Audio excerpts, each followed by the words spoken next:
Capítulo 22. Bronco. A dama Paciência, aquela que fora a princesa herdeira do príncipe herdeiro Cavalaria, provinha originalmente de sangue do interior.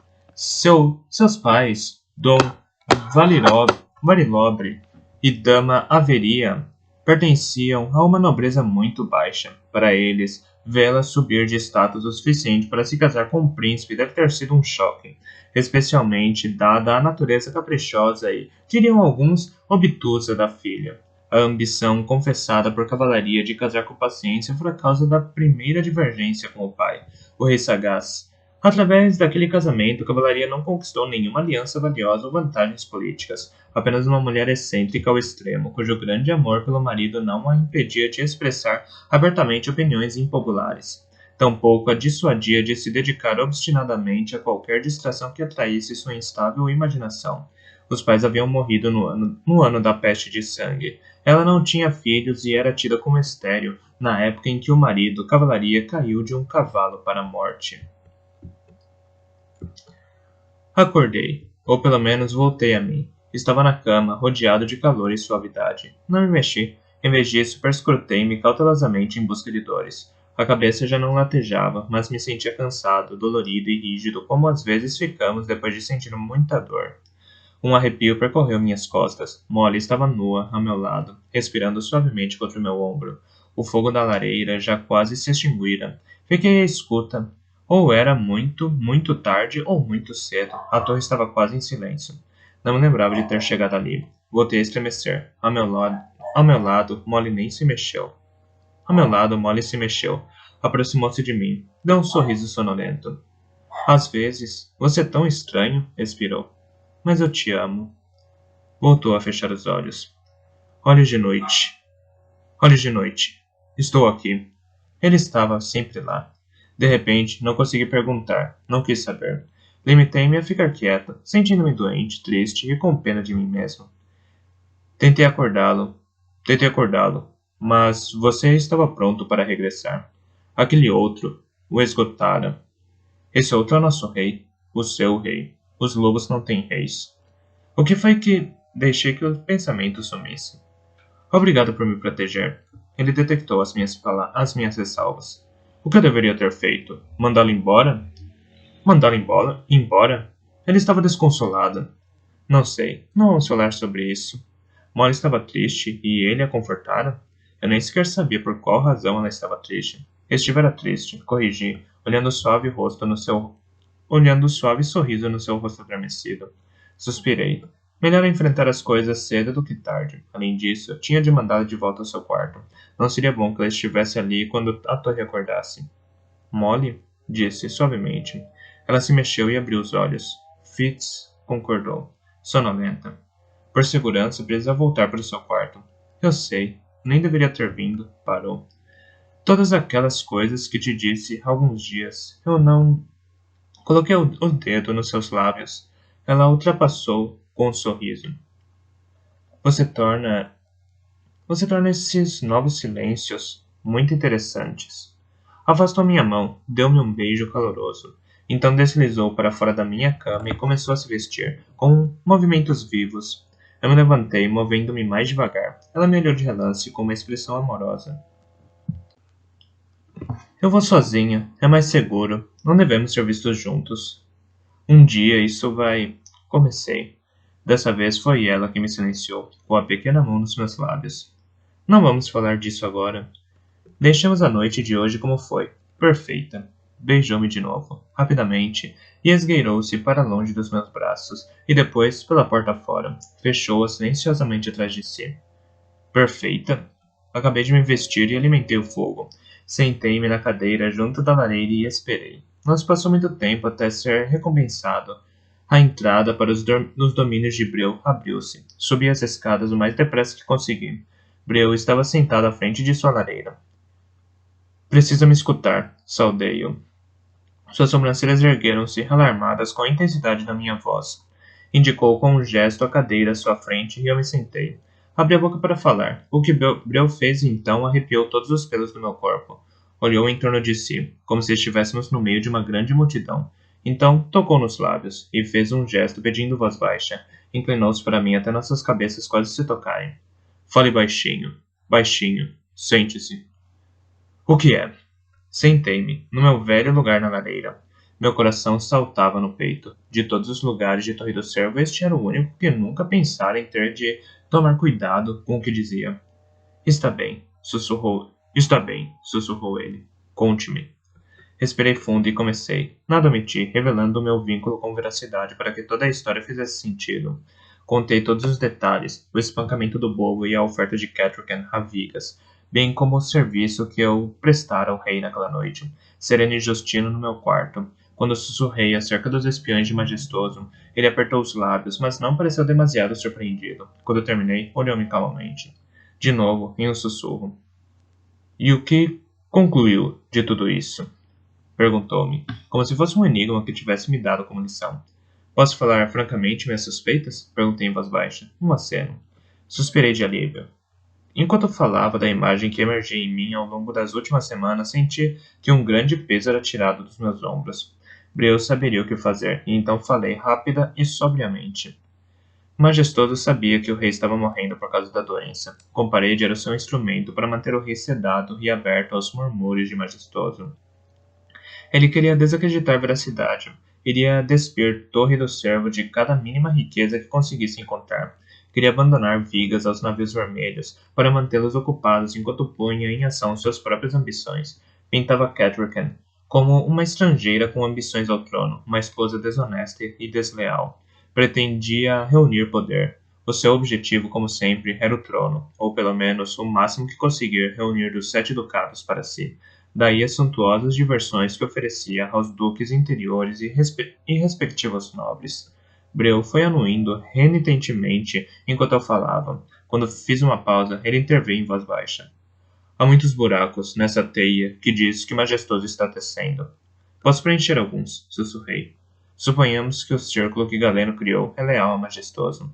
Suponhamos que todas as mensagens chegam a ele primeiro, e só as que ele aprova prosseguem até o destinatário a quem eram dirigidas. A cara de Breu ficou imóvel e grave, o meu murmúrio tornou-se mais desesperado.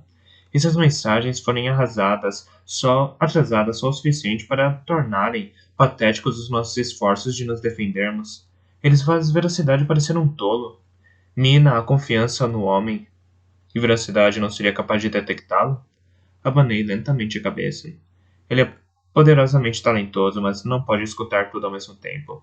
A força de seu talento está na capacidade de focá-la de modo tão estreito.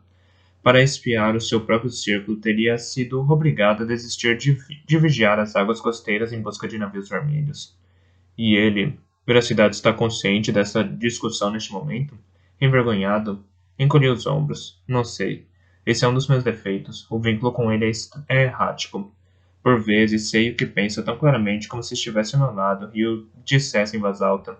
Em outras vezes, quase nem consciente dele estou. Na noite passada, quando conversaram através de mim, ouvi todas as palavras. Agora, tateei dentro de mim mesmo um tipo de pensamento semelhante a apalpar os bolsos.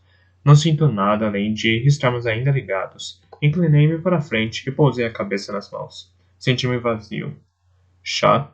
Perguntou-me Breu com suavidade. Por favor. E se puder ficar sentado mais um pouco, tranquilo. Não me lembro de minha cabeça já ter latejado tanto assim. Breu pôs a chaleira no fogo. Observei com desagrado o modo como ele misturava ervas para a infusão. Um pouco de casco de elfo, mas nem perto de ser tanto como eu teria precisado mais cedo.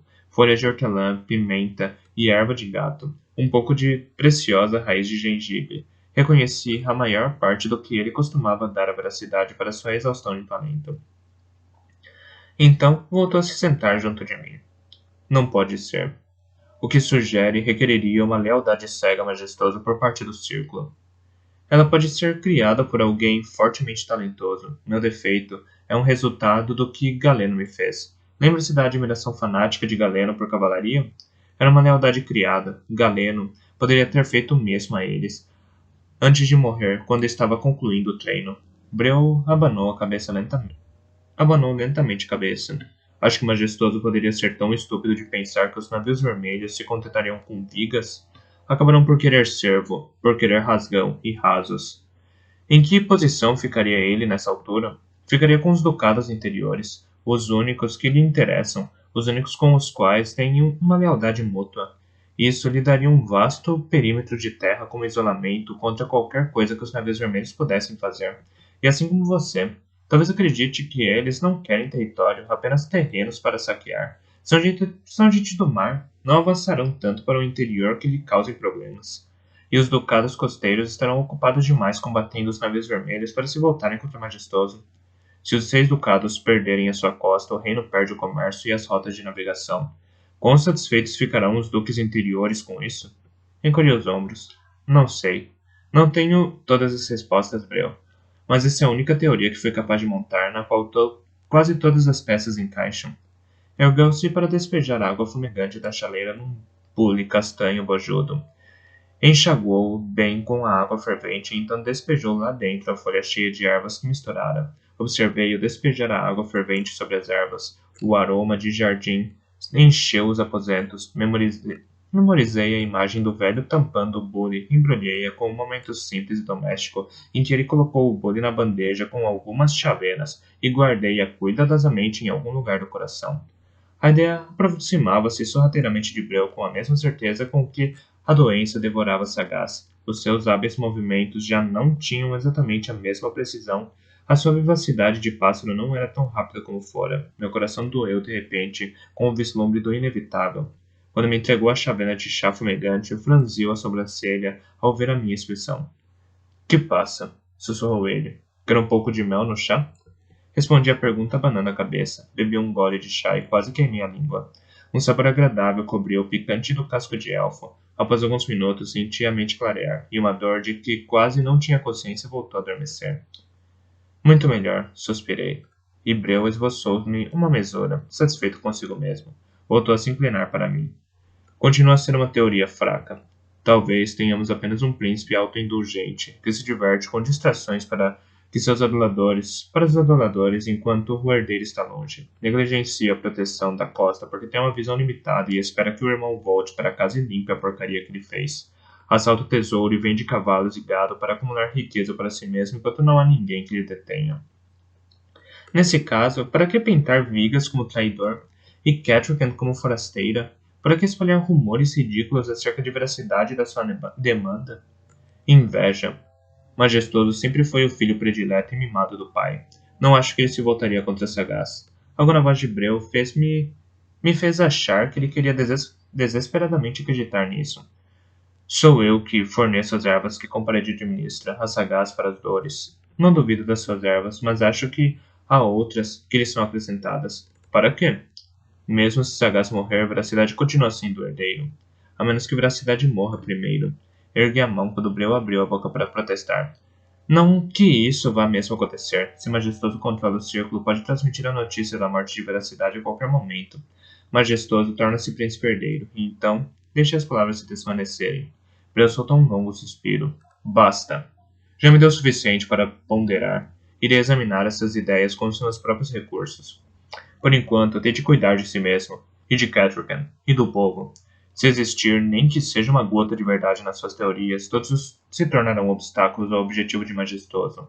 E você? Perguntei em voz baixa. Que cautela toda é essa agora? Existe um aposento cuja parede é contígua a este. Antes sempre foi deixado vazio, mas um dos hóspedes de Majestoso está agora metido nele. Brilhante, primo de Majestoso e herdeiro do Ducado de Vara. O homem tem um sono muito leve, queixou-se aos criados de guinchas de ratazanas nas paredes. E então, na noite passada, sorrateiro derrubou uma chaleira, fez uma barulheira danada. Acordou-o. O homem também é bem curioso. Agora anda perguntando aos criados se alguma vez se soube de espíritos pela Torre do Cervo. E eu o ouvi bater nas paredes. Acho que suspeita da existência deste aposento. Não é coisa que nos deva preocupar muito. Ele em breve partirá, certamente, mas é necessário um pouco mais de cuidado. Senti que havia mais, mas seja lá o que for que ele não queria dizer, não seria obtido através de perguntas. No entanto, fiz mais uma. Breu, ainda consegue visitar o rei uma vez por dia? Ele olhou para as mãos e negou lentamente com a cabeça. Majestoso parece suspeitar da minha existência. Isso eu admito, pelo menos suspeita de algo, e parece sempre ter alguém enviado por ele à espreita. Torna a vida difícil, mas basta de falar das nossas preocupações. Tentemos pensar em como as coisas podem dar certo. E então Breu deu início a uma longa discussão sobre os antigos, baseada no pouco que sabíamos a respeito deles. Conversamos sobre como seria se Veracidade tivesse sucesso, e especulamos sobre a forma que a ajuda dos antigos tomaria. Breu parecia falar com bastante esperança e sinceridade, até entusiasmo. Eu tentei partilhar desse entusiasmo, mas a minha crença na salvação dos 6 ducados dependia de eliminar a víbora que se alojava no nosso seio. Não demorou muito até que ele me mandasse de volta ao meu quarto. Deitei-me na cama, pretendendo descansar apenas alguns minutos antes de enfrentar o dia, mas em vez disso, caí num sono profundo. Fomos abençoados durante algum tempo com tempestades. Cada dia que eu acordava, o som do vento enérgico e de chuva torrencial contra as minhas janelas era um dia a ser estimado. Tentei não chamar a atenção da torre, evitando o majestoso, mesmo que isso significasse fazer todas as refeições na casa da guarda, e saindo de qualquer sala em que Justina e Serena pudessem entrar. Mas vontade também regressar ao seu posto de talento na Torre Vermelha em Vigas. Em raras ocasiões, via-o na companhia de Serena e Justino. Era mais frequente encontrá-lo vagueando à mesa no salão, com os olhos pesados, parecendo sempre prestes a se fecharem. A sua antipatia por mim não era o ódio direcionado que Serena e Justino partilhavam, mas mesmo assim, eu também o evitava. Disse a mim mesmo que estava sendo sensato, mas temia estar sendo covarde. Visitei ao meu rei todas as vezes que me deixaram. Não era com a frequência suficiente. Acordei sobressaltado em uma manhã, com alguém batendo com força à porta e berrando meu nome. Saí aos tropeções da cama e escancarei a porta. Um rapaz do estábulo estava pálido, tremendo à porta. Mano pediu para ir aos estábulos, agora mesmo. Não me deu tempo de responder a sua mensagem urgente e desapareceu correndo, como se 7 espécies de demônios o perseguissem.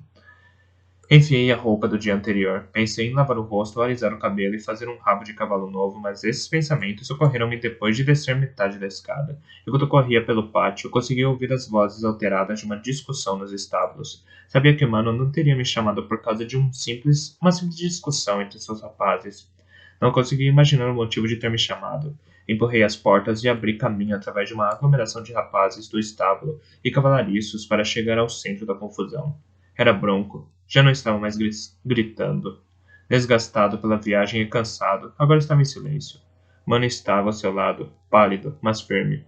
Não tive alternativa, disse, calmamente em resposta a qualquer coisa que Bronco dissera. Você teria feito o mesmo. A expressão de Bronco parecia desolada. Os seus olhos estavam incrédulos, esvaziados pelo choque. Eu sei, disse, depois de um momento. Eu sei. Virou-se para mim. Fitz. Os meus cavalos desapareceram. Oscilava ligeiramente sobre as pernas. Não foi culpa de Mano, disse, em voz baixa. Então perguntei. Onde está o príncipe Veracidade? As suas sobrancelhas uniram-se, e ele me olhou de um jeito estranho. Não estava me esperando? Fez uma pausa, disse em voz mais alta. Foram enviadas mensagens à minha frente. Não recebeu nenhuma? Não sabemos de nada. O que aconteceu? Por que voltou? Ele olhou em volta para os rapazes do estábulo que olhavam perplexos e algo do Bronco que eu conhecia regressou aos seus olhos. Se ainda não soube de nada, então não é assunto para fofoca e tagarelice. Tenho de falar diretamente com o rei. Endireitou-se. Voltou a olhar em volta para os rapazes e para os cavalariços. A velha, chicotada, voltou a voz quando perguntou. Vocês não estão trabalhando? Vou verificar como cuidaram das coisas durante a minha ausência assim que regressar da torre. Com o nevoeiro à luz do sol, os trabalhadores dissiparam. Bronco virou-se para Mano. Cuida do meu cavalo? O pobre ruivo foi maltratado nos últimos dias. Trate-o bem, agora que está em casa. Mano anuiu. Claro. Devo mandar buscar o curandeiro? Posso providenciar que ele esteja aqui à sua espera quando voltar. Bronco negou com a cabeça. O que pode ser feito? Pode ser feito por mim mesmo. Venha, Fitz, dê-me o braço. Incrédulo, ofereci o braço e Bronco aceitou, apoiando-se pesadamente em mim. Foi então que olhei para baixo, que tomara à primeira vista por grossas polainas de inverno eram na verdade uma grossa bandagem na perna ferida. Ele a poupava, colocando a maior parte do peso em mim enquanto avançava mancando. Eu conseguia sentir a exaustão pulsar dentro dele. De perto, sentia nele o suor dele, o cheiro da dor. De perto, sentia nele o suor dele, o cheiro da dor. Suas roupas estavam manchadas e rasgadas, as mãos e o rosto encardidos. Aquele estava menos de acordo com o homem que eu conhecia do que qualquer coisa que eu pudesse imaginar. Por favor, disse em voz baixa, enquanto o ajudava a se dirigir ao castelo. Veracidade está bem? Ele me deu o fantasma de um sorriso. Acha que o nosso príncipe poderia estar morto e eu continuar vivo? Não me insulte. Além disso, use a cabeça. Você saberia se ele estivesse morto ou ferido. Fez uma pausa e estudou-me cuidadosamente. Não saberia? Aquilo de que ele estava falando era evidente. Envergonhado, admiti. Nosso vínculo não é absolutamente confiável. Há coisas que são claras, outras não. Outras não são. Sobre isso, não sei nada. O que aconteceu? Ele fez uma expressão pensativa. Veracidade disse que iria tentar mandar a notícia através de você. Se não transmitiu as novidades à Sagaz, então essa informação deve ser primeiro entregue ao rei. Não fez mais perguntas. Esqueceram-me do tempo que passara desde que Bronco vira o rei Sagaz. As manhãs não eram o melhor momento para o rei, mas quando eu mencionei isso a Bronco, ele disse que achava melhor entregar o relatório imediatamente, antes em mau momento do que deixar a informação atrasada. Então batemos na porta do rei, e para minha surpresa, deixaram-nos entrar. Uma vez lá dentro, compreendi que isso acontecera porque não se via com parede em lugar nenhum. Em vez dele, quando entrei, o bobo perguntou-me com benevolência: Veio arranjar mais fumo? Então, ao ver Bronco, o sorriso do torcista se desvaneceu do rosto. Os olhos cruzaram-se com os meus. O príncipe? Bronco veio transmitir as notícias ao rei. Tentaria acordá-lo, apesar de que, do jeito que ele está nos últimos tempos, tanto faz transmitir-lhe a notícia dormindo ou acordado. De uma forma ou de outra, a atenção que ele presta é a mesma. Apesar de estar acostumado como estava a zombaria do bobo, aquilo me chocou. O sarcasmo não soava bem. Havia demasiada resignação na voz dele. Bronco olhou-me com ar preocupado. Sussurrou. O que se passa com o meu rei?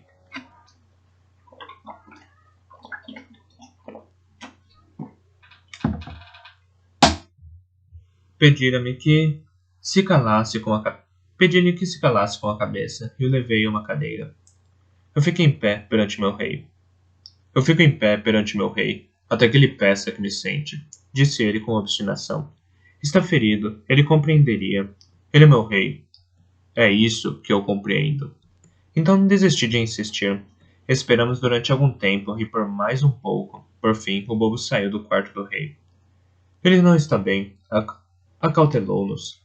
Demorei bastante para fazê-lo compreender que está aqui, mas disse que irá ouvir o seu relato nos aposentos dele. E assim Bronco apoiou-se em mim enquanto entrávamos na escuridão e no fumo do quarto do rei. E Bronco franzira o nariz com desagrado. A fumaça acre de fumo pairava densa, e vários pequenos incensários ardiam.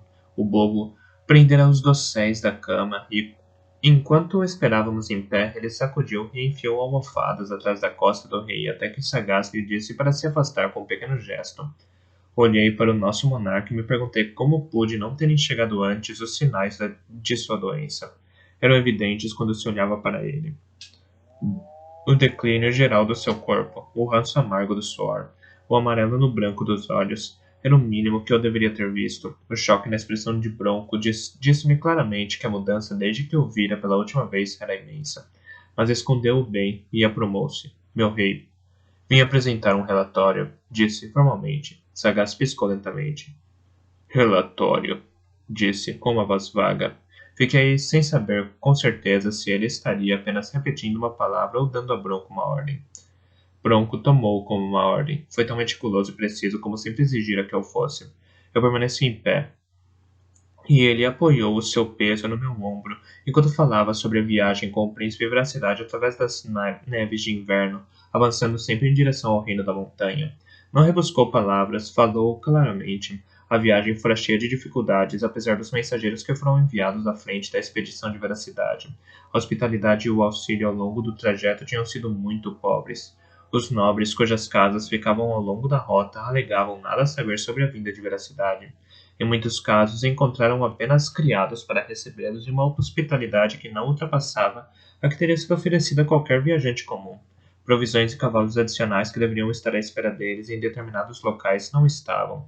Os cavalos tinham sofrido mais do que os homens, o frio estava feroz. Enquanto Bronco apresentava o relatório, sentiu um tremor que o percorria de vez em quando. O homem estava à beira da completa exaustão, mas a cada vez que tremia, sentia-o respirar mais fundo, firmar-se e continuar. Sua voz fraquejou apenas ligeiramente quando contou como tinham sido emboscados nas planícies de Vara, antes de chegarem à vista do Lago Azul. Não tirou conclusões, limitando-se a observar que os ladrões de estrada lutavam com um estilo militar. Embora não usassem as cores de nenhum duque, pareciam bem vestidos e bem armados para salteadores. Era óbvio que o alvo deles era a veracidade. Quando dois dos animais de carga se libertaram e fugiram, nenhum dos atacantes abandonou a luta para tentar buscá-los. Bandidos teriam normalmente preferido perseguir animais de carga carregados em vez de combater homens armados. Os homens de veracidade finalmente encontraram um lugar onde resistir e conseguiram afugentá-los. Os atacantes enfim desistiram quando perceberam que a guarda de veracidade morreria até o último homem antes de se render ou ceder. Afastaram-se a cavalo, deixando seus mortos caídos na neve. Eles não nos derrotaram, mas ficamos incólumes. Perdemos boa parte das provisões. 7 homens e 9 cavalos foram mortos de imediato, pois dois nossos estavam gravemente feridos. 3 outros sofreram ferimentos leves. Foi decisão do príncipe Veracidade mandar os feridos de volta para a Torre do Cervo. Conosco enviou 2 homens ilesos, e seu plano era prosseguir a demanda, levar a guarda consigo até o reino da montanha, e lá deixá-la à espera do seu regresso. Aqueles nossos que queriam regressar foram deixados sob o comando de Agudo. A ele, Veracidade confiou informações escritas. Não sei o que esse pacote de informações continha. Agudo e os outros foram mortos há 5 dias. Fomos emboscados perto da fronteira de Cervo, enquanto viajávamos juntos ao rio Cervo. Arqueiros. Foi muito rápido. 4 nossos caíram na hora. O meu cavalo foi atingido no flanco. Ruivo é um animal jovem e entrou em pânico. Saltou em um barranco e mergulhou no rio, e eu com ele. O rio é profundo nesse trecho, e a corrente, forte. Agarrei-me a Ruivo, mas fomos ambos arrastados pela correnteza. Ouvi Agudo gritar aos outros para montarem, para que alguns conseguissem chegar à Torre do Cervo, mas nenhum chegou. Quando Ruivo e eu conseguimos escalar para fora do rio Cervo, tínhamos voltado boa parte do percurso. Encontrei os corpos. Os papéis que Agudo levava tinham desaparecido. Permaneceu ereto enquanto apresentava o relatório, e sua voz manteve-se clara. Suas palavras eram simples. O relatório era uma simples descrição daquilo que acontecera. Não fez nenhuma menção ao que sentira por ser mandado de volta ou ao que sentia por ser o único sobrevivente do regresso. Suspeitei que naquela noite iria beber até cair. Perguntei a mim mesmo se gostaria de companhia. Mas por enquanto estava ali, em pé, em silêncio, à espera de perguntas do seu rei. O silêncio estendeu-se por muito tempo. Meu rei? O rei sagaz moveu-se nas sombras da sua cama. Lembrou-me dos meus tempos de juventude, disse com a voz rouca. Há muito tempo, fui capaz de montar a cavalo e empunhar uma espada. Quando um homem perde isso, quando tudo isso se vai, ele realmente perdeu muito mais do que apenas isso. Mas o seu cavalo ficou bem? Branco franziu a testa. Eu fiz o que pude por ele, meu rei. Não ficará com nenhum dano permanente. Ótimo. Pelo menos isso, pelo menos isso. O rei sagaz fez uma pausa. Por um momento escutamos sua respiração. Parecia trabalhar nela. Vá descansar, homem, disse por fim, bruscamente. Está com uma cara péssima. Eu volto. Fez uma pausa e inspirou 2 vezes. Eu volto a chamá-lo mais tarde, depois de descansar. Tenho certeza de que há algumas perguntas a fazer. A voz sumiu outra vez, limitou-se a respirar. A respiração profunda de um homem quando a dor é quase insuportável. Lembrei-me do que senti naquela noite. Tentei imaginar como seria escutar o relatório de Bronco enquanto eu suportava uma dor assim, ainda mais lutando para não demonstrá-la. O bobo se debruçou sobre o rei e olhou no rosto. Então olhou para nós e fez um minúsculo aceno com a cabeça. Venha, disse suavemente a Bronco. Venha, disse suavemente a Bronco. O seu rei deu uma ordem. Ele pareceu apoiar-se mais pesadamente em mim quando saímos do quarto do rei. Ele não parece se importar, disse-me cautelosamente Bronco em voz baixa enquanto avançávamos penosamente ao longo do corredor. Ele se importa, confie em mim. Importa-se profundamente. Tínhamos chegado à escada. Hesitei. Um lance para baixo, atravessar o corredor, as cozinhas, cruzar o pátio, entrar nos estábulos e depois subir as íngremes escadas até o sótão de Bronco. Ou subir 2 lances de escada e percorrer o corredor até meu quarto. Vou levá-lo para o meu quarto? Não. Quero ir para o lugar a que pertence. Soava rabugento como uma criança doente. Daqui a pouco, depois de descansar, disse-lhe com firmeza. Ele não resistiu quando o ajudei a subir os degraus. Acho que não tinha força para resistir. Encontrou-se à parede enquanto eu destrancava minha porta. Depois de abri-la, ajudei-o a entrar. Tentei levá-lo até a cama para se deitar, mas ele insistiu em sentar-se na cadeira junto à lareira. Depois de se aninhar ali, inclinou a cabeça para trás e fechou os olhos.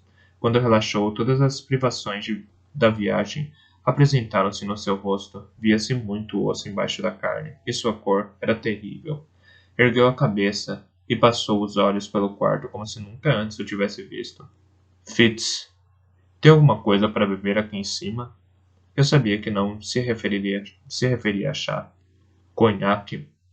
É essa coisa vagabunda de amores silvestres que você bebe? Prefiro beber um gueto para cavalos. Virei-me para ele, sorrindo. Talvez tenha um pouco de um guento aqui em cima. Ele não reagiu. Foi como se não tivesse me escutado. Espevitei o fogo. Vasculhei rapidamente o pequeno comprimento de ervas que guardava no quarto. Não havia muita coisa. Dera a maior parte ao bobo. Bronco, vou buscar um pouco de comida para você e mais umas coisas. Está bem?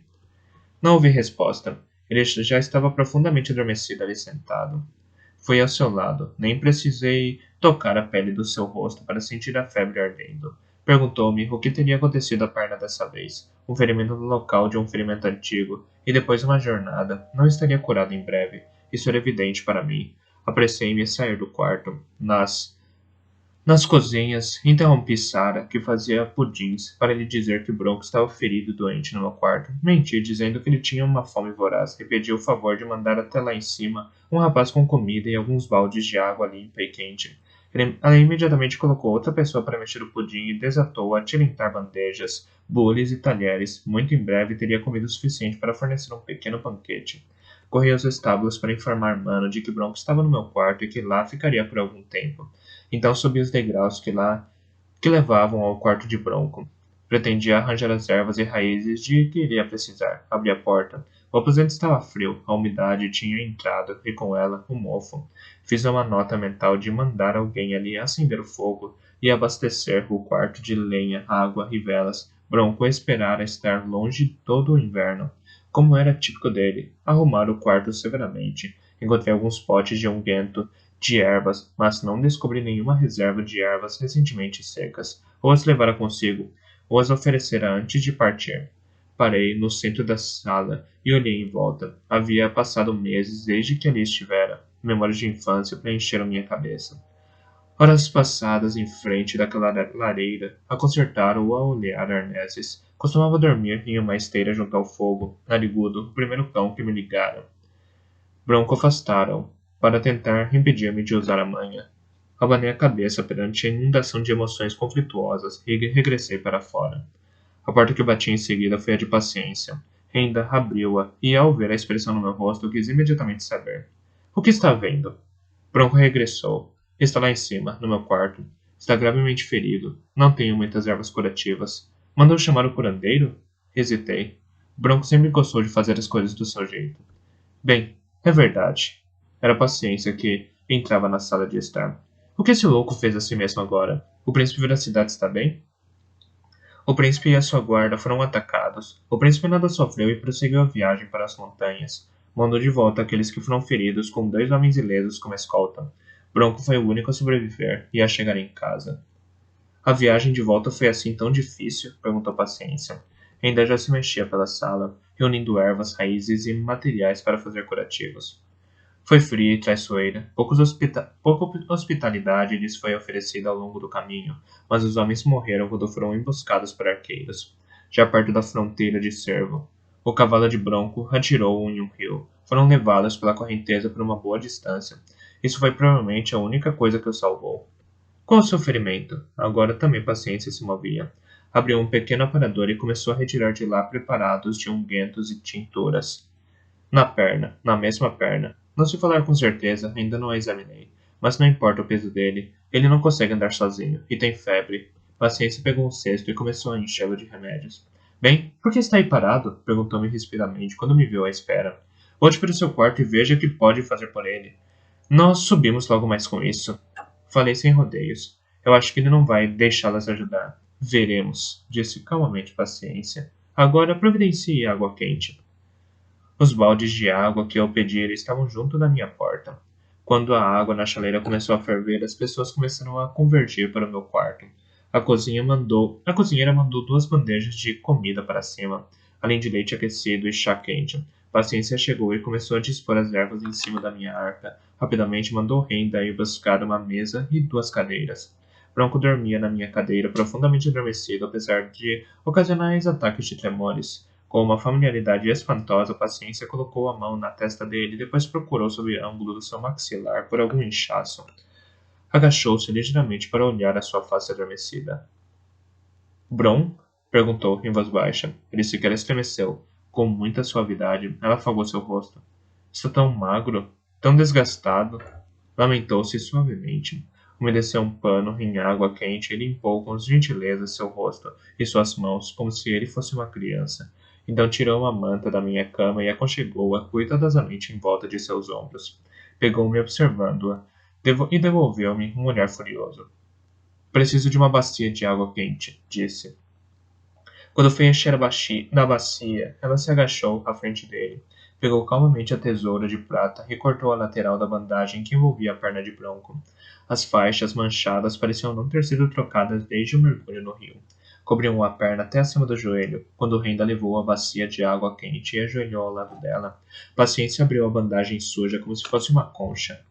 Bronco acordou com um gemido, deixando cair a cabeça para frente, sobre o peito, enquanto abria os olhos. Por um momento ficou desorientado. Olhou para mim, em pé ao seu lado, e depois para as 2 mulheres agachadas junto à perna. O quê? Foi só o que conseguiu dizer.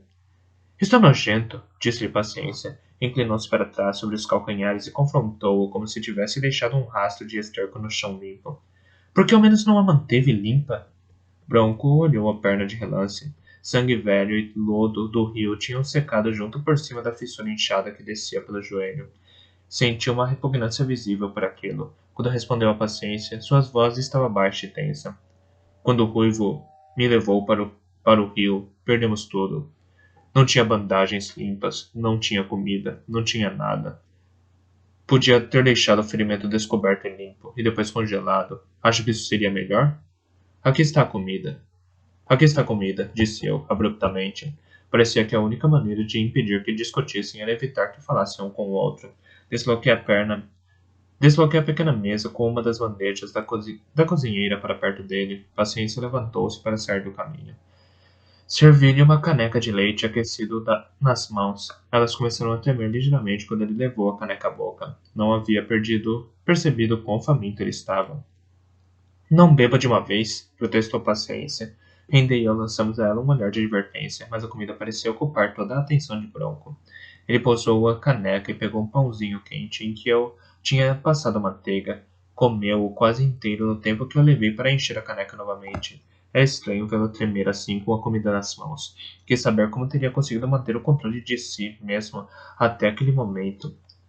O que aconteceu com sua perna? Perguntou-lhe Renda gentilmente. E então, prepare-se, avisou, e pousou no joelho dele um pano pingando água quente. Ele estremeceu e ficou mais pálido, mas se conteve e não soltou um pio. Bebeu mais um pouco de leite.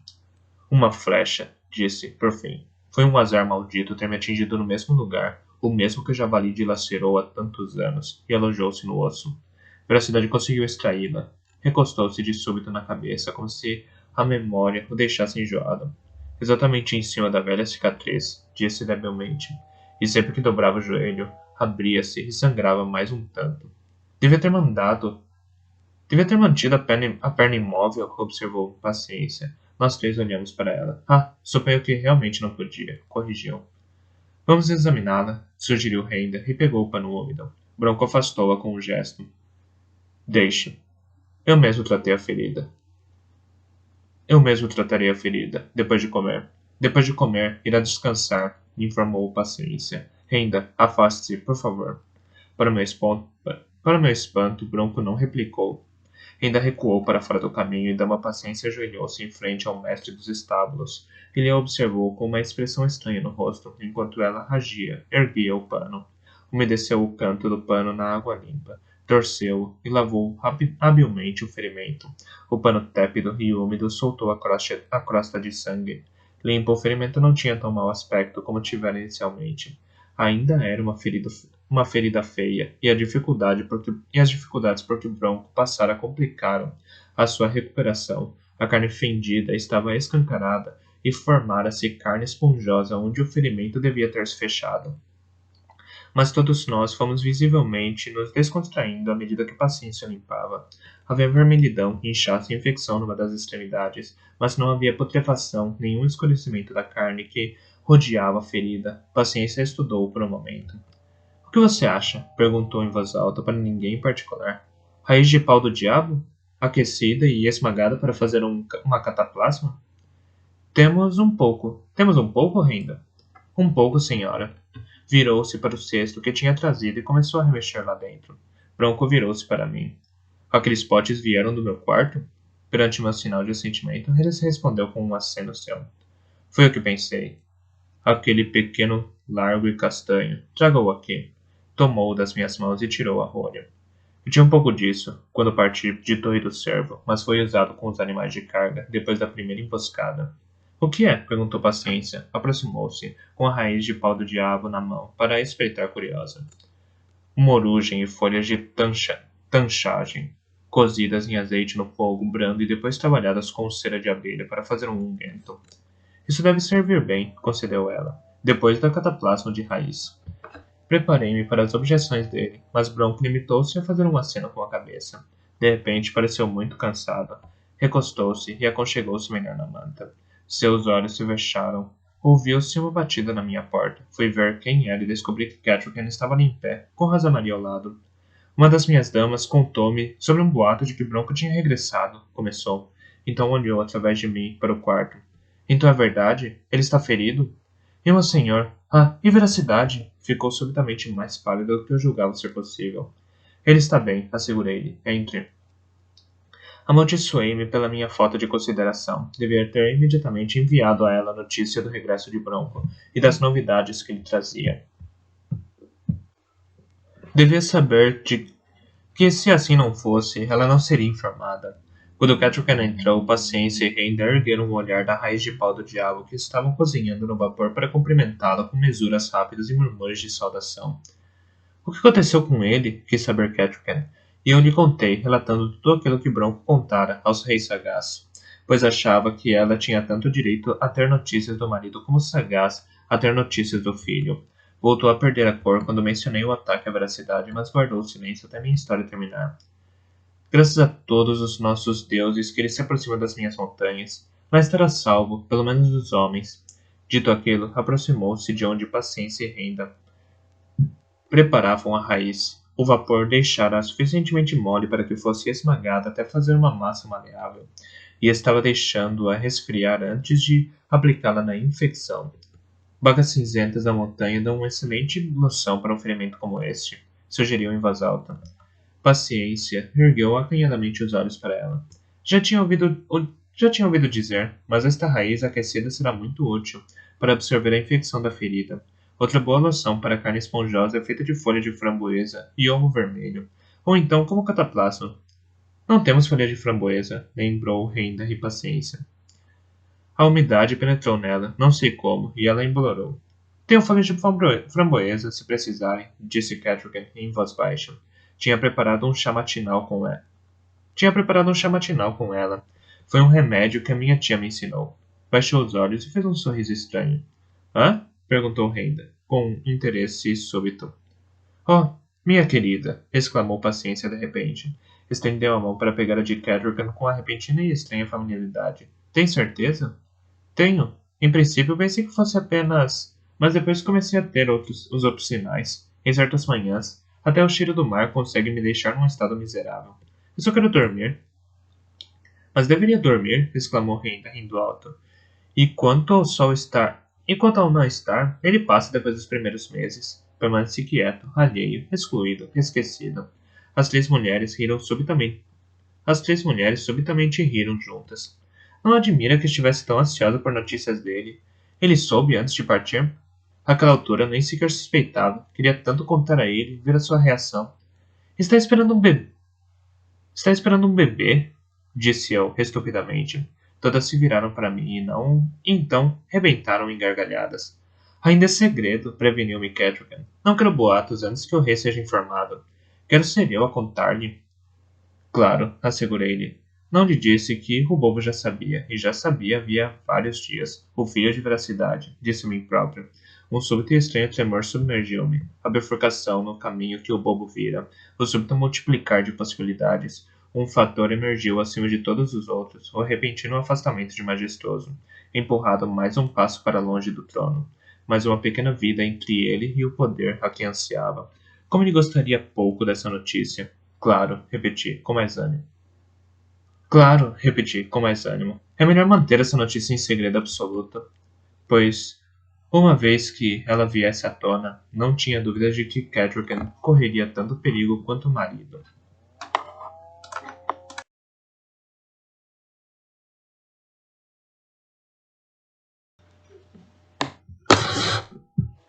Capítulo 23 Ameaças.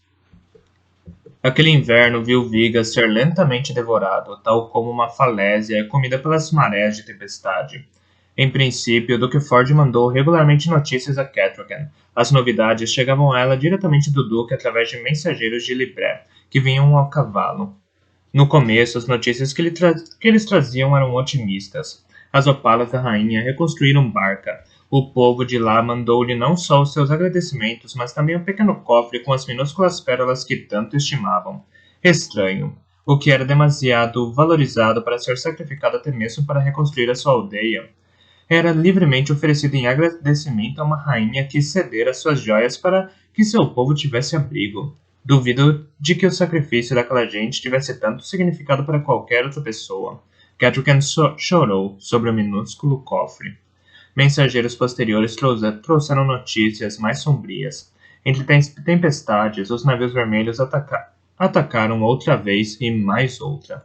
Os mensageiros relataram a Catrogan que o Duque Ford perguntava a si próprio por que motivo o membro do círculo teria abandonado a Torre Vermelha.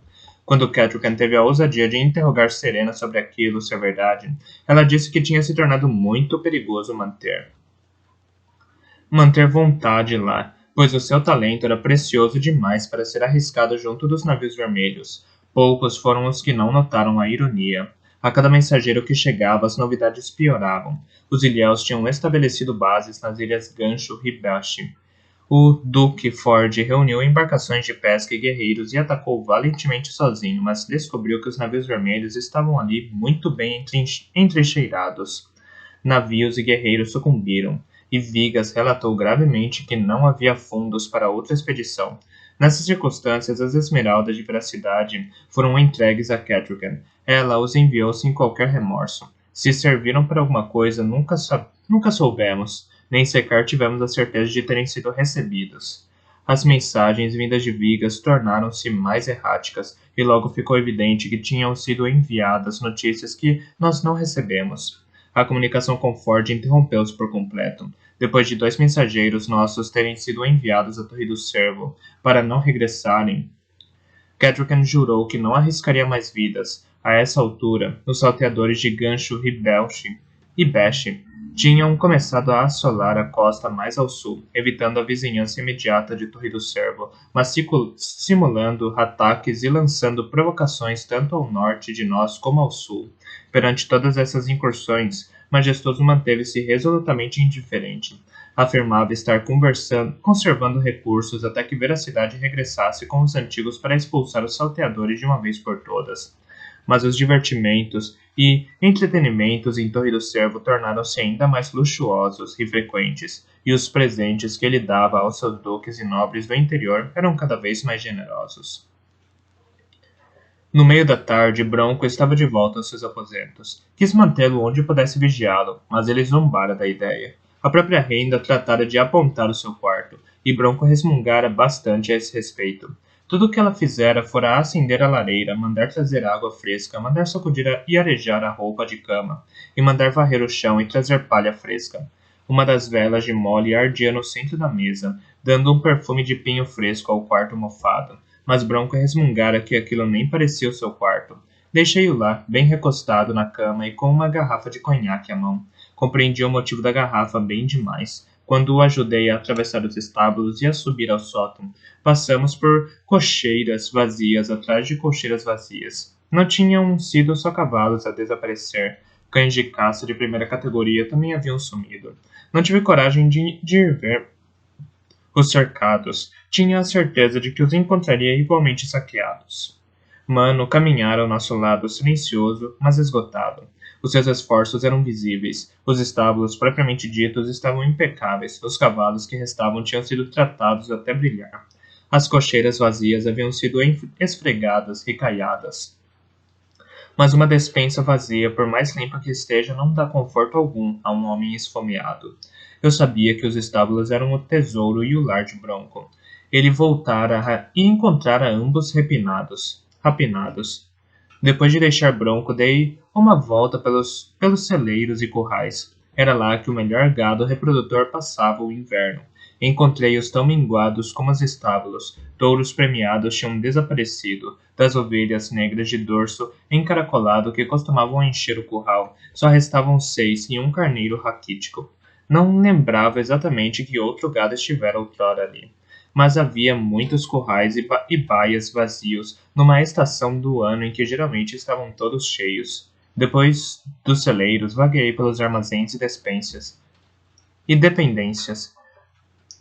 À porta de alguns homens carregavam sacas de cereais numa carroça. 2 outras carroças já carregadas encontravam-se ali perto. Parei por um tempo, observando-os, então ofereci-me para ajudar quando a carga da carroça ficou mais alta e se tornou mais difícil empilhar as sacas. Eles aceitaram prontamente a minha ajuda e conversamos enquanto trabalhávamos. Acenei-lhes um adeus alegre quando terminamos o trabalho e regressei lentamente à torre, perguntando-me por que motivo um armazém cheio de cereais estaria sendo carregado numa barcaça e enviado rio acima para o Lago do Bode.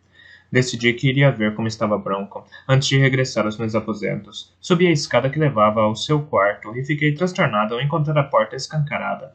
Temendo algum tipo de perfídia, entrei, de rompante, sobressaltando Molly, que colocava pratos na mesa ao lado da cadeira de Bronco. Vê-la ali perturbou-me e parei a fitá-la. Quando me virei para Bronco, ele estava me observando. Achei que estava sozinho, disse, de um modo pouco convincente. Bronco olhou-me com uma expressão de coruja. Já tinha feito um bom avanço na garrafa de conhaque. Eu também achei que estaria, disse, num tom sério. Como sempre, aguentava bem o álcool, mas Molly não se deixou enganar. Seus lábios eram 2 finas linhas retas. Prosseguiu com seus deveres, ignorando-me. Em vez de olhar para mim, falou para Bronco. Não vou te incomodar por muito tempo. A dama paciência mandou-me trazer comida quente, pois comeu pouco de manhã. Sairei assim que tiver servido a refeição dele. E levando com você os meus agradecimentos, acrescentou Bronco. Os seus olhos saltaram de mim para Molly, sentindo o desconforto no ar e também o desagrado que ela sentia por ele. Tentou uma desculpa. Passei por uma viagem dura.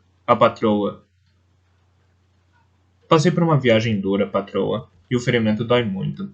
Espero que não a tenha ofendido. Não é apropriado me sentir ofendido por qualquer coisa que deseje fazer, senhor, respondeu ela. Acabou de pôr à mesa a comida que tinha trazido. Há mais alguma coisa que posso fazer para te deixar confortável? Havia cortesia na sua voz, e nada mais do que isso. Não deu sequer uma olhada para mim. Poderia aceitar os meus agradecimentos, não só pela comida, mas também pelas velas que refrescaram meu quarto. Sei que são obras suas. Via descongelar ligeiramente. A dama paciência pediu-me para trazê-las. Fiquei feliz em agradá-la. Entendo. As palavras que proferiu em seguida foram-lhe mais custosas. Então, por favor, inclua nos meus agradecimentos. E agradeça a renda também, é claro. Agradecerei. Então, não precisa de mais nada? Tenho tarefas da dama paciência a fazer na cidade de Torre do Cervo. Ela disse que se você precisar de alguma coisa da cidade, eu poderia trazê-la. Nada. Mas foi gentil da parte dela lembrar-se disso. Obrigado. De nada, senhor. De cesto vazio ao braço, Molly passou por mim em marcha, como se eu nem estivesse ali. Bronco e eu ficamos olhando um para o outro. Eu segui Molly de relance, então tentei afastá-la da mente. Não são só os estábulos, disse a Bronco, e rapidamente relatei o que vira nos celeiros e armazéns. Deveria ter lhe contado um pouco sobre isso, disse ele. Bruscamente, olhou para a comida que Molly trouxera, e então serviu-se de mais conhaque. Enquanto descíamos a estrada do Rio Servo, ouvimos boatos e notícias. Uns disseram que o Majestoso tinha vendido os animais e os cereais para pagar a defesa das costas. Outros que ele enviara o gado reprodutor para o interior para pastagens mais seguras em Lavra. Emborcou o conhaque. Os melhores cavalos desapareceram. Vi isso num piscar de olhos quando voltei. Daqui a 10 anos talvez pudesse criar animais com a qualidade dos que tínhamos. Mas duvido. Serviu-se novamente. O trabalho de toda a minha vida se foi. Fitz. Um homem gosta de pensar que deixará sua marca em algum lugar do mundo. Os cavalos que eu tinha criado, as linhagens que estava estabelecendo, foram espalhadas pelos 6 ducados. Não é que eles não irão se aprimorar, afinal foram criados para isso, mas eu nunca verei o que se tornariam se me tivesse sido permitido continuar. O firme certamente irá se reproduzir com as éguas de cria de Lavra. E quanto a Brasa, parir o próximo potro, quem quer que o escove irá achar que não passa de mais um cavalo. Há 6 gerações que eu estou à espera precisamente desse potro. Vão pegar o melhor cavalo de caça já nascido e vão vendê-lo a uma charrua. Não havia nada a responder àquilo. Eu temia que fosse tudo verdade. Como alguma coisa, sugeri. Como está sua perna agora? Ele ergueu a manta para lhe fazer uma expressão indiferente. Ainda está aqui, pelo menos. Suponho que deveria ficar grato por isso. O pau do diabo realmente absorveu a infecção. Apesar de ter um cérebro de galinha, a mulher ainda conhece as ervas. Não precisei de perguntar a quem ele se referia. Não vai comer? Insisti. Ele pousou a taça e pegou uma colher. Provou a sopa que Molly servira. Fez de má vontade um sinal de aprovação. Então, aquela é a mocinha? Molly? Observou, entre colheradas. Eu confirmei com a cabeça. Pareceu um pouco fria com você. Um pouco, respondi secamente. Bronco deu um sorriso. Você está tão irritado comigo quanto ela. Imagine que paciência não tenha falado bem de mim para a garota. Ela não gosta de bêbados, disse-lhe, sem rodeios. O pai dela bebeu até a cova, mas antes de terminar esse serviço, conseguiu tornar-lhe a vida mais desagradável durante anos, espancando-a enquanto era mais nova, insultando-a e repreendendo-a quando cresceu demais para levar pancada. Bronco voltou a encher a taça com cuidado. Lamento ouvir isso. Ela lamentou vivê-lo. Ele me olhou com uma expressão sincera. Não fui eu, Fitz. E também não fui grosseiro com ela quando esteve aqui. Nem sequer estou bêbado. Ainda não. Portanto, meta uma rolha nessa desaprovação e me conte o que andou acontecendo em Torre do Servo, enquanto eu estive longe. Então me aprumei e fiz um relatório a Bronco, como se ele tivesse o direito de exigi-lo. De certa forma, suponho que tinha. Ele comeu enquanto eu falava. Quando eu terminei, serviu-se de mais conhaque e recostou-se na cadeira, com a taça na mão. Girou o conhaque na taça, baixou os olhos para a bebida e esgueirou-os para mim.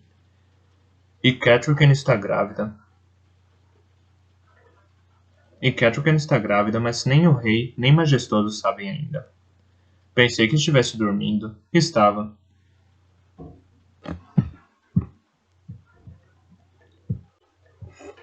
E Catherine está grávida, mas nem o rei nem Majestoso sabem ainda.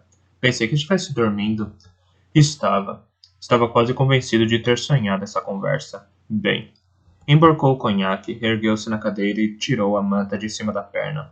Enquanto eu observava, dobrou deliberadamente o joelho até a carne repuxada começar a abrir a ferida. Estremeci ao ver aquilo, mas o Bronco limitou-se a ficar pensativo. Serviu-se de mais conhaque e bebeu. Metade da garrafa já desaparecera. Bom, vou ter que colocar uma tala para manter a perna reta, se quiser que isso fique fechado. Olhou-me. Você sabe do que vou precisar. Poderia ir buscar, por favor? Acho que não devia forçá-lo por um dia ou 2. Dê-se a chance de repousar. Não precisa de uma tala se estiver na cama. Olhou-me profundamente. E quem guarda a porta de Catherine? Eu não acho que... Acredito que ela tem mulheres que dormem no quarto exterior dos seus aposentos. Você sabe que ele tentará matá-la, e ao bebê, assim que souber. Ainda é segredo. Se ficar de guarda à sua porta, todos saberão. Pelas minhas contas, somos 5 a saber. Isso não é segredo nenhum, Fitz. 6. Admiti, pesaroso. O bobo adivinhou há dias. Ah, tive a satisfação de ver Bronco chocado. Bom, pelo menos ele não tem a língua solta. Mesmo assim, como você sabe, não permanecerá em segredo por muito tempo. Boatos voarão, antes de o dia acabar. Escute bem o que estou dizendo. Eu guardo a porta dela esta noite. Tem de ser você? Por que não descansa e eu? Um homem pode morrer por falhar, Fitz. Sabia? Um dia te disse que uma luta não acaba até que a vença. Isto, indicou a perna com um gesto repugnado. Não será minha desculpa para desistir. Já é vergonhoso o suficiente que meu príncipe tenha prosseguido viagem sem mim. Não posso falhar a ele aqui. E além disso, soltou uma gargalhada amarga. Agora, não há animais o suficiente nos estábulos para manter Mano e eu ocupados, e o ânimo para os estábulos para mim desapareceu. Vai arranjar o material para as talas? E foi o que eu fiz. E ajudei-o a emplastrar o ferimento com um unguento antes de fazer a bandagem e colocar a tala. Ele colocou um par de calças velhas para vestir por cima da tala, e eu ajudei a descer as escadas. Então, apesar do que dissera, foi até o cocheiro de ruivo para ver se o ferimento de flecha que havia sofrido tinha sido limpo e tratado. Deixei-o lá e regressei à torre. Queria falar com Catherine para informá-la de que haveria um homem de guarda à sua porta naquela noite e explicar-lhe o porquê. Bati à porta dos seus aposentos e Rosa Maria me deixou entrar. A rainha realmente estava com uma seleção das suas damas de companhia. A maior parte estava fazendo bordados ou trabalhando em pequenos teares portáteis enquanto conversavam. A rainha mandara abrir a janela ao suave dia de inverno e estava observando de sem franzido o mar calmo. Ela me lembrou veracidade quando usava o talento, e suspeitei de que muitas das mesmas preocupações a atormentassem. Segui o seu olhar e me perguntei, tal como ela, onde atacariam hoje os navios vermelhos e o que estaria acontecendo em Vigas. Essas interrogações eram inúteis. Oficialmente não havia nenhuma novidade vinda de Vigas. Os boatos diziam que as costas estavam cobertas de sangue. Rosa Maria, desejo conversar discretamente com Sua Majestade. Rosa Maria fez um aceno grave e uma reverência à sua rainha. Em um instante, a rainha ergueu o olhar e, com um aceno e um gesto, convidou-me a fazer-lhe companhia no banco à sua janela. Cumprimentei-a em voz baixa e dirigi um gesto sorridente à água, como se falássemos sobre o bom tempo. Mas, disse baixinho, Bronco deseja guardar a sua porta a partir desta noite. Ele teme que, quando os outros descobrirem que está grávida, sua vida corra perigo. Outra mulher poderia ter empalidecido ou pelo menos parecido surpreendida, mas Catherine tocou levemente a prestativa faca que deixava sempre perto das chaves. Quase acharia bem-vindo um ataque tão direto, pensou um pouco. Suponho que seja sensato. Que mal pode haver em deixá-lo notar que suspeitamos? Mais que isso, que sabemos. Por que haveria eu de ser prudente e diplomática? Bronco já recebeu os cumprimentos dele sob a forma de uma flecha espetada na perna. A amargura na sua voz e a ferocidade que lhe subjazia me chocaram. Ele pode ocupar o posto de guarda e com a minha gratidão. Podia escolher um homem mais saudável, mas não teria nele a confiança que tem em Bronco. Aquele ferimento na perna permitirá que ele cumpra o seu dever? Acredito que o orgulho dele jamais permitiria que outra pessoa o faça. Está bem. Fez uma pausa. Mandarei colocar lá uma cadeira para ele. Duvido que a use. Ela suspirou. Todos nós temos a nossa maneira de oferecer sacrifício. A cadeira estará lá, de qualquer forma. Inclinei a cabeça em aceitação, e ela me mandou embora. Voltei ao meu quarto com a intenção de arrumar tudo o que fora desarrumado para o uso de Bronco, mas, ao caminhar suavemente pelo corredor, fiquei sobressaltado ao ver a porta do meu quarto abrir-se lentamente. Deslizei para a soleira de outra porta e achatei-me contra ela. Após um momento, Justina e Serena emergiram do meu quarto. Saí para confrontá-los. Ainda à procura de um lugar para um encontro amoroso? Perguntei, em tom ácido. Ambos se imobilizaram. Justino deu um passo para trás, quase se escondendo atrás de Serena. Serena olhou furiosa e então adotou uma postura firme na minha frente.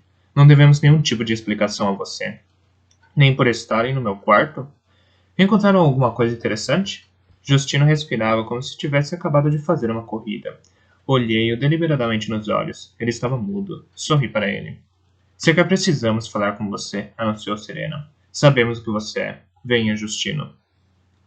Sabem o que eu sou? Interessante, mas fiquem sabendo que eu sei o que vocês são. E que não sou o único que sabe. Homem animal, silvou Justino. Você chafurda na mais nojenta das magias.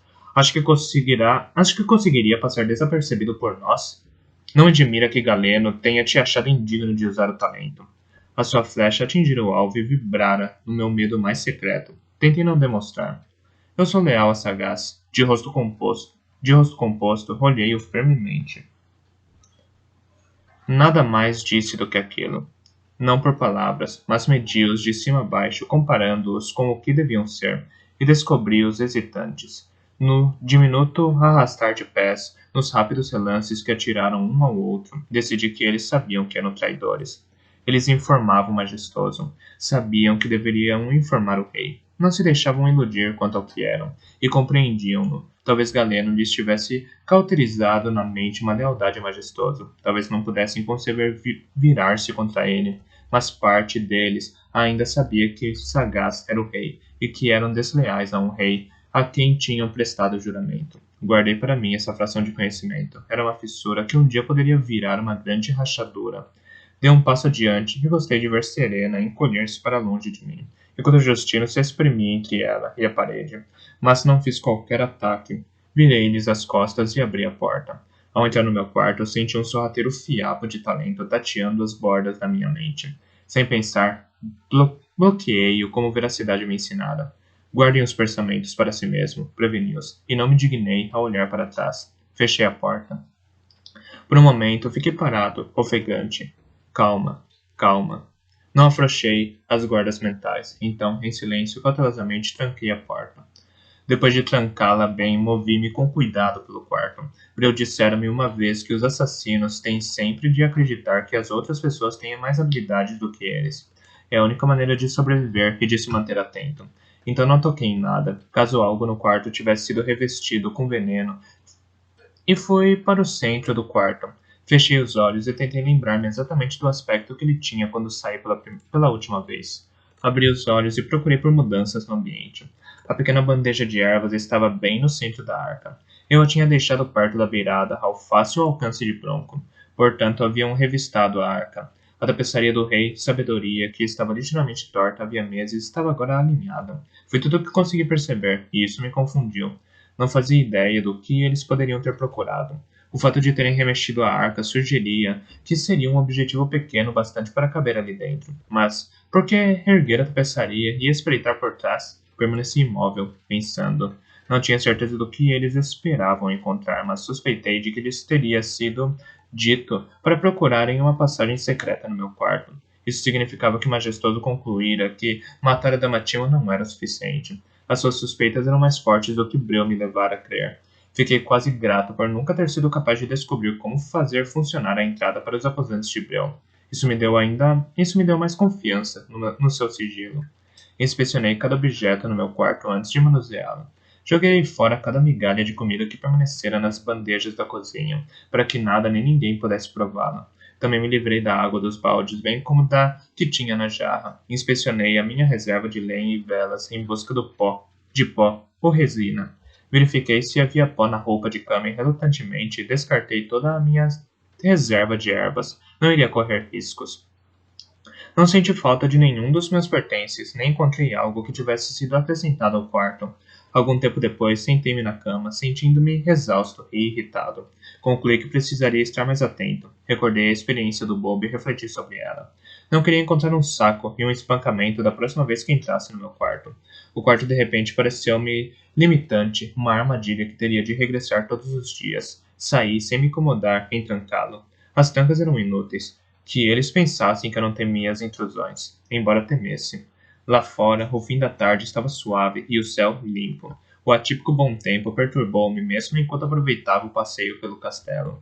Decidi descer a cidade para fazer uma visita ao Rurisk e aos meus companheiros da tripulação, e depois, talvez, ir a uma taberna beber cerveja. Havia se passado muito tempo desde que eu caminhara até a cidade, e mais ainda desde que escutara os mexericos da gente da cidade. Seria um alívio afastar-me durante algum tempo das intrigas de Torre do Cervo. Estava passando pelo portão quando um jovem guarda se interpôs no meu caminho. Alto lá, ordenou-me, e então, por favor, senhor, acrescentou quando me reconheceu. Parei obedientemente. Sim? Ele pigarreou, e então, de repente, ficou escarlate até a raiz dos cabelos. Respirou fundo e permaneceu em silêncio. Precisa de algo de mim? Perguntei. Por favor, espere um momento, senhor, disse afoitamente o rapaz. Ele entrou na casa da guarda, e um momento mais tarde um oficial de vigia mais velha saiu. Ela me olhou com uma expressão grave, respirou fundo, como que para se endurecer, então disse em voz baixa: Renegada sua saída do castelo. O quê? Não consegui acreditar nos meus ouvidos. Ela se endireitou. Quando falou, sua voz saiu mais firme. Renegada sua saída do castelo. Uma onda de raiva ferveu meu sangue. Confrontei-a. Por ordens de quem? Ela se manteve firme diante de mim. As minhas ordens vieram do capitão da guarda, senhor. É tudo o que sei. Gostaria de falar com esse capitão. Mantive a polidez. Ele não está na casa de guarda, senhor. Estou vendo. Mas não estava, não propriamente. Conseguia perceber todos os nós se apertando à minha volta, mas não conseguia compreender o motivo de ser aquele momento. A outra questão óbvia, no entanto, era: e por que não? Com o enfraquecimento de sagaz, a velocidade transformara-se no meu protetor, mas estava longe. Poderia me voltar a Catrican, mas só se estivesse disposto a trazê-la a um conflito aberto com o majestoso. E eu não estava. Breu era, como sempre, um poder das sombras. Tudo isso me passou rapidamente pela cabeça. Comecei a me afastar do portão, quando ouvi alguém chamando meu nome. Virei-me. Subindo a colina, vinda da cidade, estava mole. Seu vestido azul de criada esvoaçava em volta das pernas enquanto corria. E corria custosamente, de um modo irregular, diferente do seu costumeiro passo gracioso. Estava exausta, ou perto disso. Fitz! Gritou novamente, e havia medo na sua voz. Dirigi-me a ela, mas a guarda entrou no meu caminho. Havia igualmente medo no seu rosto, mas também determinação. Não posso deixá-lo passar pelo portão. Tenho ordens. Quis atirá-la para fora do meu caminho, mas me forcei a conter a ira. Uma luta com ela não ajudaria mole. Então você fala com ela. Maldição. Não percebe que a mulher está com algum problema? Ela permaneceu imóvel, fitando-me nos olhos. Milhas! Chamou, e o rapaz saltou da casa da guarda. Vou ver o que se passa com aquela mulher. Depressa! O rapaz saiu correndo como uma flecha. Eu fiquei ali com a guarda parada na minha frente e vi impotente por cima do seu ombro como milhas. Corri em direção a Molly. Quando a alcançou, pôs um braço à sua volta e pegou o cesto que ela carregava. Apoiando-se pesadamente nele, rofegando e quase chorando, Molly se aproximou do portão. Pareceu demorar uma eternidade até que o atravessasse e recaísse nos meus braços. Fitz! Fitz! Soluçou. Vamos, disse-lhe. Afastei-a da guarda e ajudei-a a virar as costas ao portão. Sabia que agira de modo mais sensato, mais calmo, mas senti-me envergonhado e pequeno por causa disso. Por que você não veio até mim? Arfou Molly. A guarda não me deixou sair. Eles têm ordem de não me deixar sair de Torre do Servo. Disse calmamente. Consegui senti-la tremendo quando se encostou em mim. Levei-a para trás da esquina de um armazém para longe da vista dos guardas que estavam boquiabertos ao portão. Envolvia nos braços até que se acalmasse. O que houve? O que aconteceu? Tentei tornar a minha voz tranquila. Afastei para trás o cabelo que lhe pendia sobre o rosto. Após alguns momentos, ela sossegou nos meus braços. A respiração se regularizou, mas continuou tremendo. Tinha ido até a cidade. A dona Paciência tinha liberado a tarde para mim e eu precisava arranjar algumas coisas para as minhas velas. Enquanto falava, o tremor foi diminuindo. Levantei seu rosto pelo queixo para poder olhá-la nos olhos. E depois? Estava voltando. Estava num lugar íngreme, logo à saída da cidade. Onde crescem os amieiros? Acenei com a cabeça. Conheci o local. Ouvi os cavalos se aproximando a galope, então saí da estrada para lhes dar passagem. Voltou a tremer. Continuei andando, pensando que parariam por mim. Que passariam por mim. Mas de repente estavam mesmo atrás de mim. Enquanto olhei para trás, vinham diretamente contra mim. Não na estrada, mas na minha direção. Saltei para trás, para os arbustos, e eles continuaram cavalgando na minha direção. Virei-me e fugi, mas continuaram a se aproximar. A sua voz ia ficando cada vez mais alta. Shh, espere um pouco, acalme-se, pense. Quantos eram? Você os conhece? Ela abanou violentamente a cabeça. 2. Não consegui ver o rosto deles. Estava fugindo, e eles usavam um elmo cobrindo os olhos e o nariz. Perseguiram-me. Ali é íngreme, você sabe, e há muitos arbustos. Tentei escapar, mas eles vieram direto com os cavalos através dos arbustos atrás de mim, pastoreando-me, como os cães pastoreiam as ovelhas. Eu corria e corria, mas não conseguia me afastar deles, então caí. Meu pé ficou preso num tronco de árvore e caí.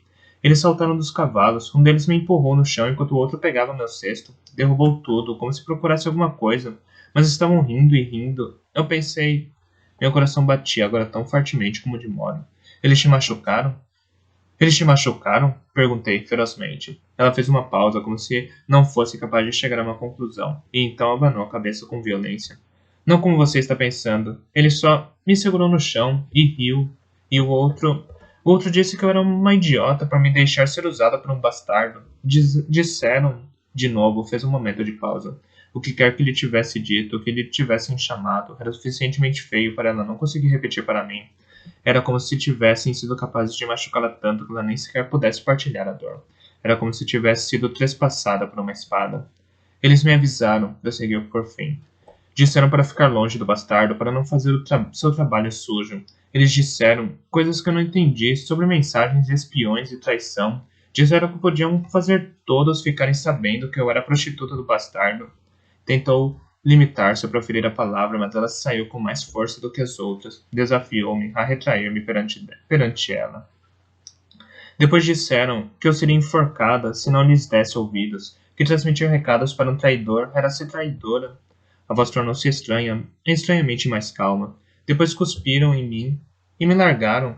Ouviu se afastando a cavalo, mas durante muito tempo tive medo de me levantar. Nunca senti tanto medo. Olhou-me e os olhos pareciam feridas abertas. Nem mesmo meu pai me assustou tanto. Dei-lhe um abraço apertado. É tudo culpa minha. Eu nem sequer percebi que havia falado em voz alta até que ela se afastou de mim, olhando para cima, perplexa. Sua culpa? Você fez alguma coisa errada? Não. Eu não sou um traidor, coisa nenhuma, mas sou um bastardo. E deixei que isso te atingisse. Todas as coisas contra as quais a paciência me preveniu, todas as coisas contra as quais todos me avisaram. Está tudo se tornando realidade. Eu deixei que te envolvesse também. O que está acontecendo? Perguntou ela em voz baixa, com os olhos muito arregalados. De repente prendeu a respiração. Você disse, a guarda não queria te deixar sair pelo portão, que não pode sair de Torre do Cervo. Por quê? Não sei ao certo. Há muitas coisas que não compreendo, mas uma coisa eu sei. Tenho-te de manter a salvo. Isso quer dizer manter-me afastado de você durante algum tempo. E você de mim, compreende? Uma cintilação de ira surgiu nos seus olhos. Compreendo que está me largando sozinha nessa situação. Não, não é isso. Temos de levá-los a crer que conseguiram te assustar, que está obedecendo às ordens deles. Então ficará em segurança. Não terão nenhum motivo para virem de novo atrás de você. Mas eles conseguiram me assustar, seu idiota. Ela sussurrou. De uma coisa eu sei. Assim que alguém sabe que você tem medo dela, você nunca mais ficará salvo dessa pessoa. Se lhes obedecer agora, voltarão atrás de mim para me dizer para fazer outras coisas, para ver até que ponto o medo me levará a obedecê-los. Essas eram as cicatrizes que o pai deixara na sua vida. Cicatrizes que eram uma espécie de força e, ao mesmo tempo, uma vulnerabilidade. Agora não é o momento certo para enfrentá-los, sussurrei. Não parava de olhar por cima do ombro dela, à espera de que a guarda surgisse a qualquer momento para ver onde teríamos nos metido. Venha, disse, e levei-a mais para dentro do labirinto de armazéns e anexos. Ela caminhou em silêncio ao meu lado por um tempo, mas então soltou a mão da minha. É o momento de enfrentá-los, declarou. Porque uma vez que começa a adiar, adiará para sempre. Porque não haveria agora de ser o momento certo? Porque não quero você envolvida nisso. Não quero que você se machuque. Não quero ouvir pessoas dizendo que é a prostituta do bastardo. Quase não consegui forçar as palavras saírem da minha boca. Molly ergueu a cabeça. Não fiz nada que me envergonhe, disse num tom monocórdico. E você? Não. Mas... A sua palavra preferida, disse, com amargura, e se afastou de mim. Molly, saltei atrás dela. Agarrei-a pelos ombros. Ela rodopiou e me bateu. Não foi um tapa, foi um sólido murro na boca, e me fez balançar para trás com a boca sangrando. Ela ficou me olhando, desafiando-me a tocá-la novamente. Não o fiz. Eu não disse que não iria lutar contra tudo isso. Apenas que não quero ver você envolvida. Dê-me a chance de lutar do meu jeito. Sabia que o sangue escorria pelo queixo. Deixei que ela ouvisse. Confio que com o tempo serei capaz de encontrá-los e obrigá-los a pagar por isso, à minha maneira. Bem, fale-me dos homens, como estavam vestidos, como montavam, como eram os cavalos. Falavam como pessoas de servo ou como gente do interior. Tinham barba. Lembra da cor do cabelo e dos olhos deles? Percebi que ela estava tentando ponderar. Vi sua mente se desviando daquele momento. Castanhos, disse por fim. Cavalos castanhos com crina e cauda pretas. E os homens falavam como qualquer pessoa. Um tinha barba escura, eu acho. É difícil enxergar com a cara enfiada na terra. Ótimo, isso é muito bom, disse-lhe, embora ela não tivesse me dito absolutamente nada. Olhei para baixo, para longe do sangue do meu rosto. Molly, disse em voz mais baixa.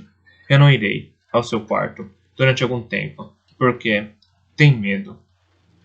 Sim, sussurrei. Sim, tenho medo. Tenho medo de que te machuquem. Tenho medo de que te matem para me ferir. Não te arriscarei mais indo te procurar. Ela ficou imóvel, não sabia se estava me ouvindo ou não. Cruzou os braços sobre o peito. Abraçou a si mesma. Eu te amo demais para deixar que isso aconteça. As palavras soaram fracas até para mim. Ela se virou e se afastou de mim. Ainda se abraçava, como que para evitar que se despedaçasse. Parecia completamente solitária, arrastando a saia azul e com a orgulhosa cabeça para baixo. Moles saias vermelhas, murmurei, para suas costas, mas já não conseguia ver essa Molly, só aquilo em que eu a transformara.